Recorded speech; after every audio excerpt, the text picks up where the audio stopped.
Thanks for tuning in to part 2. In case you missed the first video, please go back and watch that. Now that we've determined where they fall in the coaching matrix, the next thing is a coaching process. And I've chosen to share the GROW coaching process with you. It's been around for a very long time.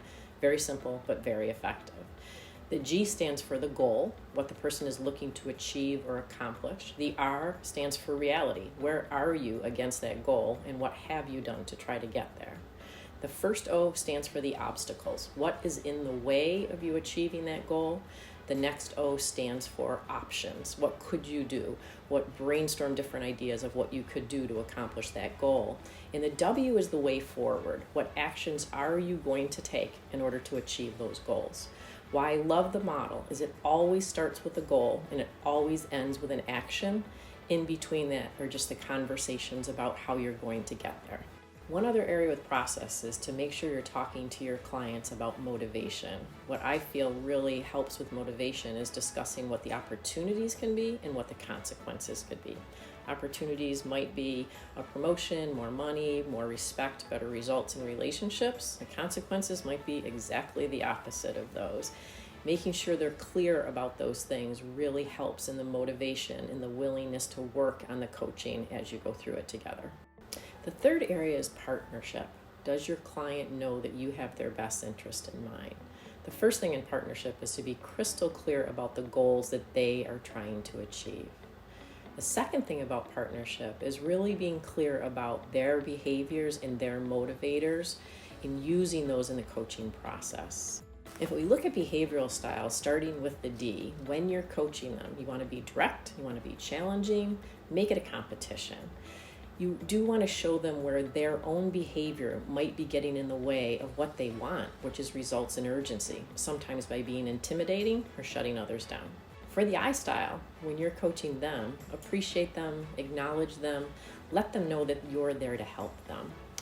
You might want to show them that sometimes their behavior might get in the way of what they want, which is being included and liked by their fellow teammates.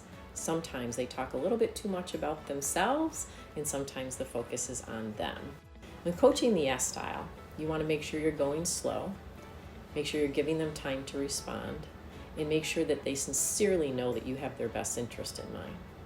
You can show them where their behavior might be getting in the way of what they want, which is stability and security, by not speaking up, not challenging, and not sharing with others how they really feel. When coaching the C, be clear, specific, and to the point, but make sure that they don't feel criticized. You might want to show them that their high expectations and high standards might get in the way of what they really want, which is high quality work from others. One of the most important things when you're coaching someone is to be really clear about what's important to them and what motivates them. We use the driving forces surveys for that. The first thing is knowing what's important to them. Let's say what's important to them is helping other people and making money. Those are the things you'd want to focus on in the coaching. That goes back to the G and the goal and grow. How are you going to help them get what they want? That goes back to the reality part of the goal model. How can you make sure that they are making more money and helping more people? And that's your focus when you're coaching them.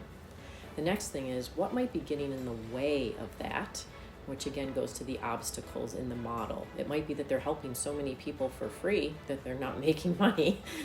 The last piece in motivation is what can you do to help them achieve their goals, which is the options and the way forward.